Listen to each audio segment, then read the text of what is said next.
Today, we are discussing business banking tips for MSMEs. And if you're like me and you're like, what, what does these letters actually mean? Stick around. I'll be right back and let you know.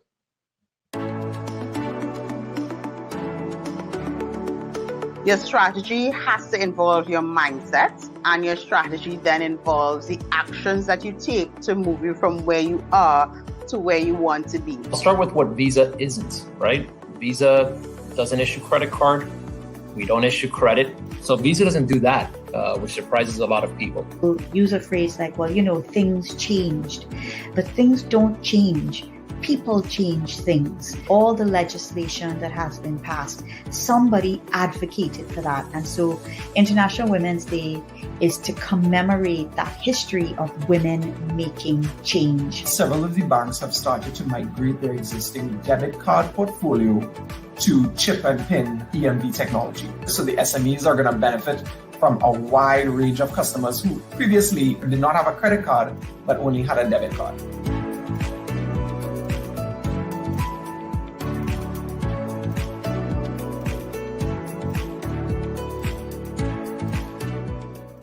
If you're joining us from Facebook, thank you. Don't forget to like and follow our page to continue seeing content that will help you manage your money. Today, we're discussing business banking tips for MSMEs. And if you're like me and you're like, what does all these letters actually mean? I'll explain it to you. It's micro, which is, that cook, bottle washer, that single person who does everything just to survive and push an idea. The small and medium enterprises, in terms of you may have 1 or 2 people or you may have 10 people. So it's a toss up in terms of what you fall under as a business owner. Today, I have the great privilege to talk to Natalya Rahamatula. She is the Resource Center Specialist at JMMB Bank in Trinidad and Tobago. She's a partner for MSME owners like you as you navigate entrepreneurship, because not even your family understand why you choose to do what you do, based on a true story. She also manages relationships by consistently monitoring, coaching, and developing the JMMB's group's clients to accelerate in their business growth. And she also has some insights into an accelerator program that we're going to cover on later. And finally, when she was a teenager, she gave us a little tidbit this morning. She represented Trinidad and Tobago in the Children's Olympics in golf. Let's have a conversation about entrepreneurship, because it's one thing that entrepreneurs know is the pivot, because in order for you to survive, you have to. And let's just get down to the meat of the matter. When it comes to when you are starting a business, let's go beyond the business idea. And you've started your business, you've pumped money in it, time, hours. Based on your experience, because you have experience across the export space as well as the financial industry, what's the biggest mistake that entrepreneurs make? For me, the biggest mistake that I see entrepreneurs making is that they don't take these steps to formalize your business early on. Right. And I know it's a lot of people may say that, and they may say, but, I need money to register the business. I need to, get things going. But at the same time, if you don't formalize your business, as in get it registered, get your business bank account open, take the time to do your business plan, you're really limiting the options you have, not only in terms of accessing your financing, but even if you were to access grant funding, if you don't take these steps to put those things in place early on, it limits your ability to access those things. So that's one of the biggest mistakes that I've seen MSMEs make. It's interesting that you say that, because I recently had that conversation with my accountant, and we were discussing all these things that relates to, cash flow. And it's just like, as a business owner, I was like, get away. I know. And basically you're telling me, Pauline, you have no choice. Good morning to Desiree. She's a shout out to her. She joins in all the time when we have lives. Thank you so much for joining us and supporting us. But going back to this idea, Natalya, of formalizing, what does that actually mean? Because I feel like there's a separation between somebody who's in the banking sector and somebody who has this very like misunderstood passion to just deliver an idea, and they can see the potential, but you as in a financial space, you're like, no, stop. What does formalizing mean? Formalizing for me means the first basic step: please register your business. A lot of people, they get wrapped up in, okay, I need my logo, I need my brand, I need my social media, and you don't register the business. And then when you actually have started operating and you go into legal affairs to get the company registered, this, the name is already taken, or there's some conflicts with the name, and then that has implications for the whole brand that you've built already, So in terms of formalizing, make sure that you get the business registered first. Also, in terms of formalizing, make sure that you keep a track of all your expenses and all of the money that you're receiving from whatever your operations are. That is also very key. Regardless if it's, written in a book or whether you have an Excel spreadsheet, please just keep a track of them. That will do a lot for you later on when you're, preparing your accounts and, the whole run of the mill things. And it's interesting that you mentioned that, because a lot of the times when we talk about getting money, getting loans, even all these trendy conversations around entrepreneurship, they say start with your family first and then go to financial institutions, but it doesn't really matter where you go, you still need this information, because it's almost like the fingerprint of your business.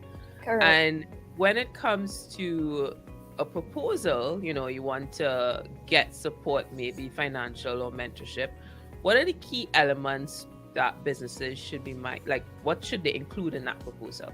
Right.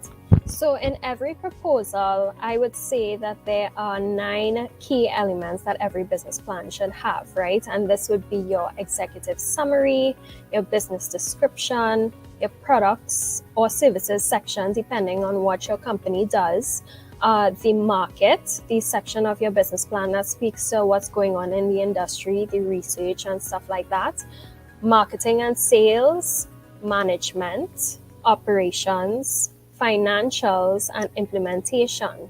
But specifically for those business owners who, are seeking financing or who would like to seek financing to grow their businesses later on, I would say the key elements that you need to focus on are really the executive summary, the management section, the operations section, as well as the financials. Right? And I'll just drill down into why these are so important. So for the executive summary, this is really the section that provides readers or investors or your loan officers a brief but dynamic description of the company, of the key components of the business plan, right? Most times it's really the last section of the business plan that would be written. But a first-time reader should be able to read the summary by itself and know exactly what the company does and know exactly what the business plan contains. So it's because it's the first thing that your investors or your loan officers are looking at when you're trying to access financing. It has to be strong and it has to be well written and to the point, right? And then in terms of the management section is meant to show your potential investors or loan officers that your business has a great management team to complement your business model or your concept, right? It's important to be honest in this section, highlight your accomplishments and your capabilities, and of course, mitigate any shortcomings or weaknesses that you have internally. This section would typically include things like your company organization, your management team, who they are, their experience, the management structure and their style, as well as the ownership structure of the company. Also, if you have a board of directors or a board of advisors, I would suggest that you highlight that in this section as well, because it would speak to the company's capabilities, right? In terms of the operations, now the operations section, that would outline how you run your business and how you are going to deliver value to your customers. So for this section, I usually like to tell my clients, I recommend clearly linking your operations with your marketing plan, right? And that's just to remain cohesive, because when operations and marketing are aligned, your marketing really understands your company's capabilities and what it takes to follow through on your value proposition, right? So things that I would say that you highlight in this section would be things like your operations strategy, the personnel that you have in your operations team, what your production process is like, if there are any legal requirements that have to be met in the environment that you're operating in, include that as well. Anything to do with inventory, your suppliers, and if you have credit policies with your suppliers, it would be helpful to include that in this section as well. I want to just butt in a bit there because it's going to be a little controversial. We do it for likes, okay? We do it for likes. When it comes to this idea of inventory, especially in the 21st century where we're living in a world that Facebook has become literally, almost like in our veins, it's difficult to have a conversation in somebody who is in the financial industry who may not understand the tech. So you can't, I'm not able to come to you and say, okay, I have this machinery versus I have this software. What is the conversation that needs to be had to basically solidify or strengthen that proposal if the person's in the software space? Well, for persons in the software space, and I understand that concern because that's something that I've been faced with many clients over the years, right?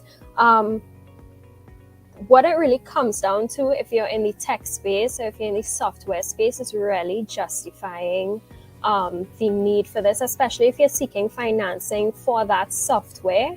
You need to explain to us, right? Because bankers, yes, we do have experience, but in some areas, we may not have all the information.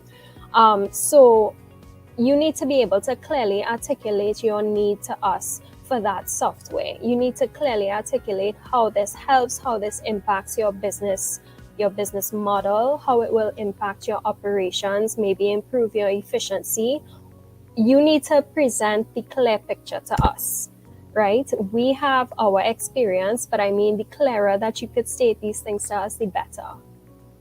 Okay, so it's a sales conversation because it's like you're selling yourself to somebody who may not understand. That's what the business plan is, right? The business plan is really about outlining what your company does, the different areas of your company, so that anybody who would not have had information about the industry, information about your company, they'll be able to read your business plan and have a clear understanding of what it is you do. Great. So if you're just joining us, guys, we're here talking about the business banking tips with Natalya from JMMB in Trinidad and Tobago. We're going to go on a quick break, but when we get back, we're going to have a little discussion around this idea of executive summary, because I'm sensing it's somewhat like the elevator pitch. And as an entrepreneur myself, there's a lot to learn. So I'll see you on the other side.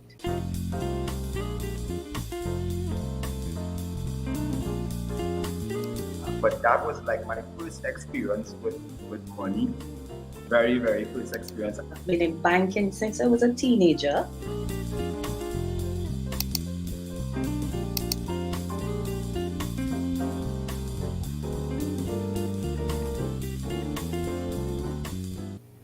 I'm learning so much because as much as I've been an entrepreneur for the last 10 years, it's still so important to be reminded and even learn new things, because you get as I said, it's just like under everything.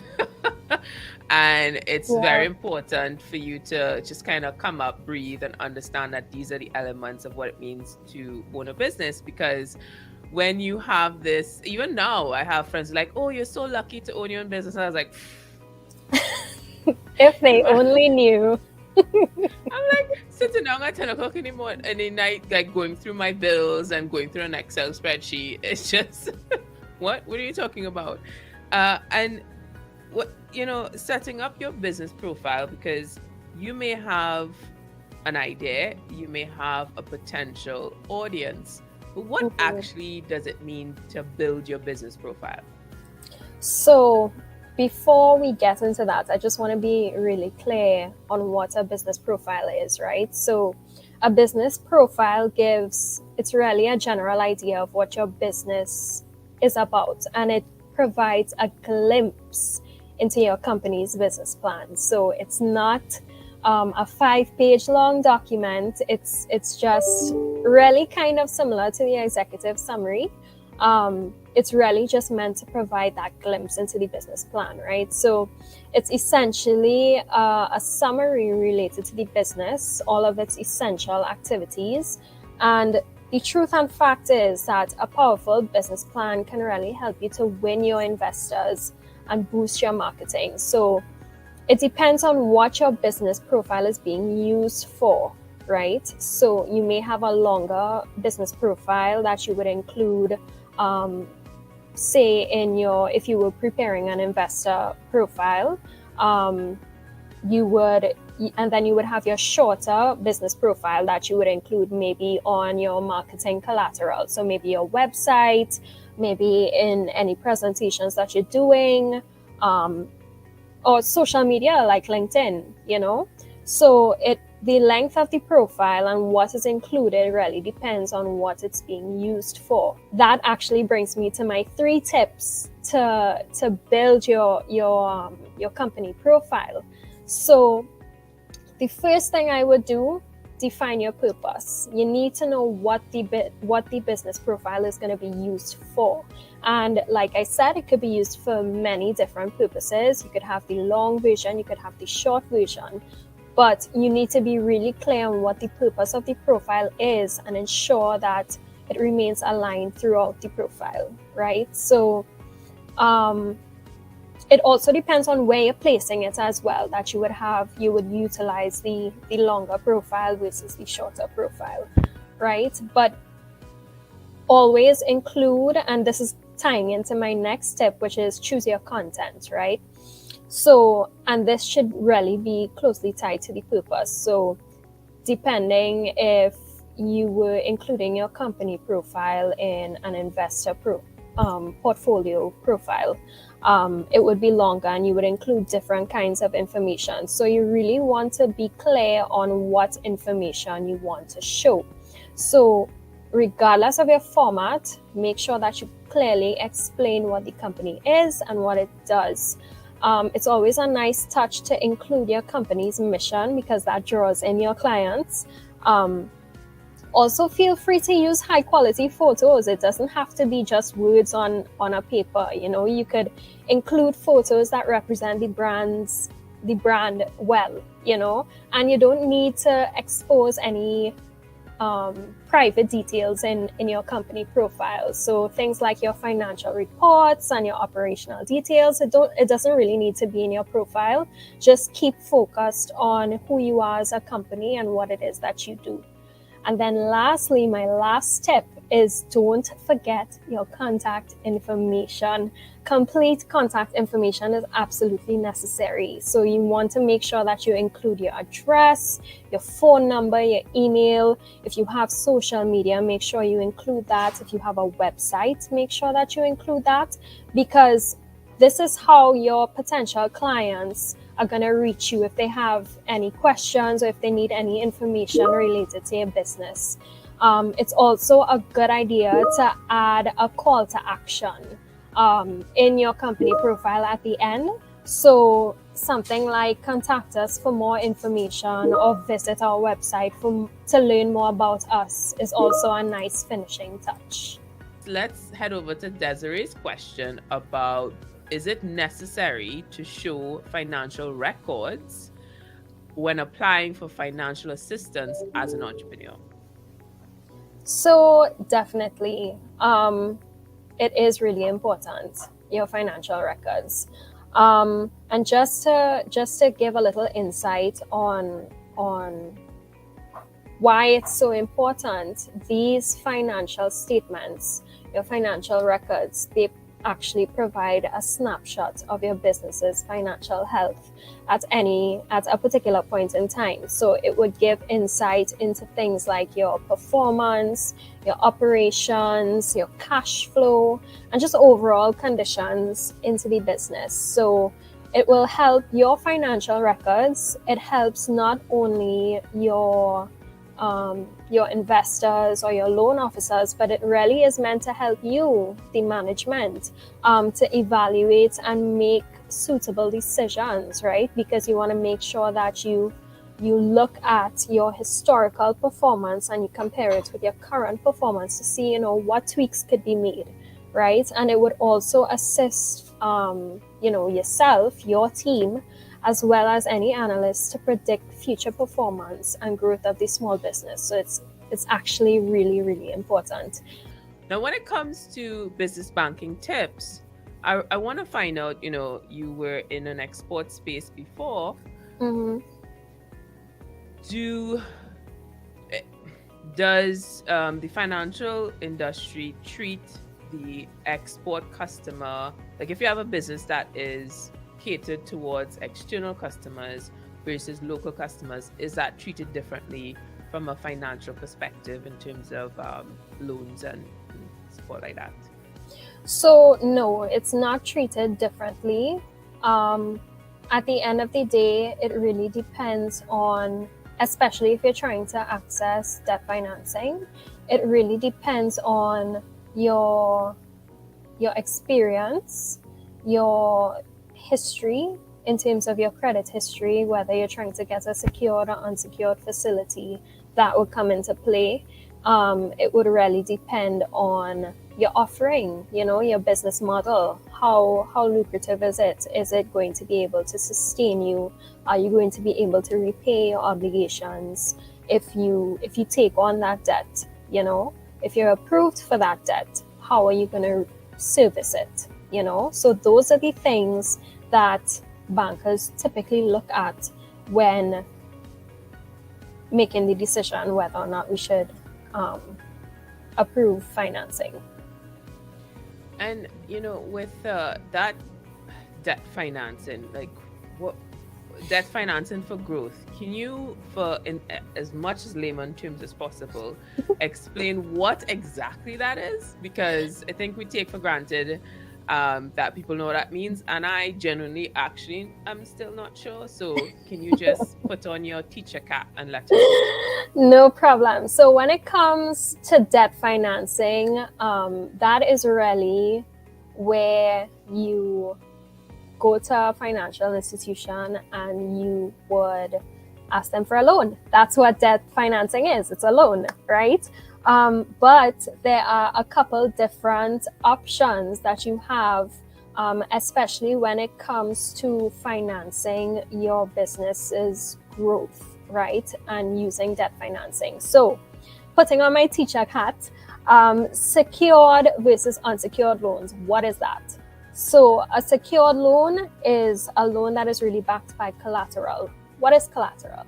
Collateral is any kind of financial asset that you own. So in the event that you're not able to repay your loan or service your loan, the bank can take the collateral as payment, right? So common examples of secured facilities would include things like mortgages or your car loans, right?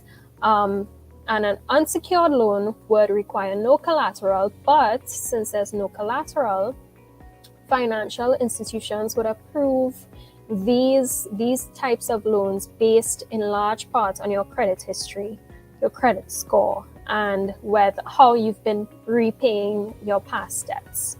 right? And this of course would have some effect on the type of interest rate that you would have to pay on these types of loans. Unsecured loans may have higher interest rates than secured loans, but not always. It's dependent on the situation.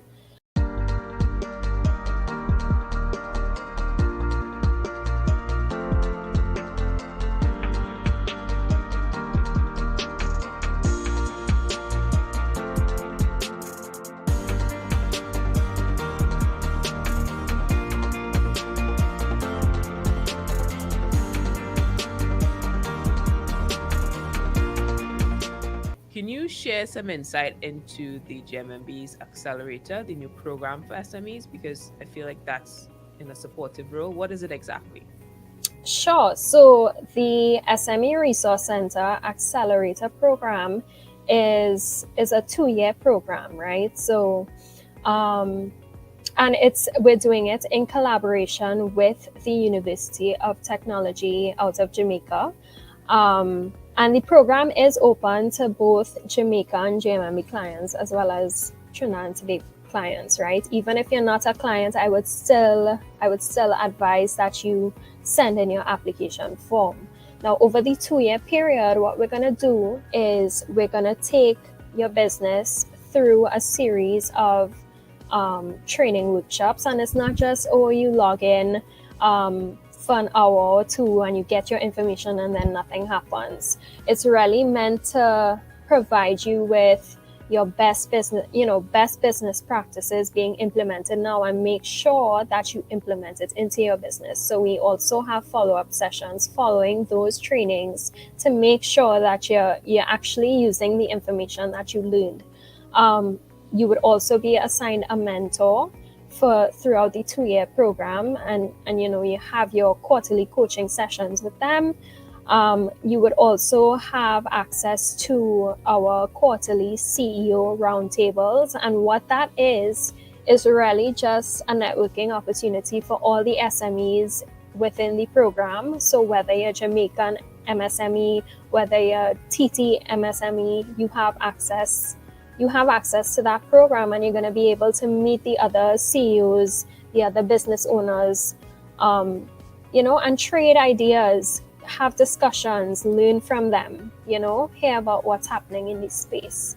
Chantal wants to know how we can get into contact with the JMMB SME Resource Center to assist. I guess, be part of it? Yeah, sure. So, all you really need to become a part of the Resource Center is a business bank account with us. And you could reach out to us at SMEResourcecenter@jmmb.com.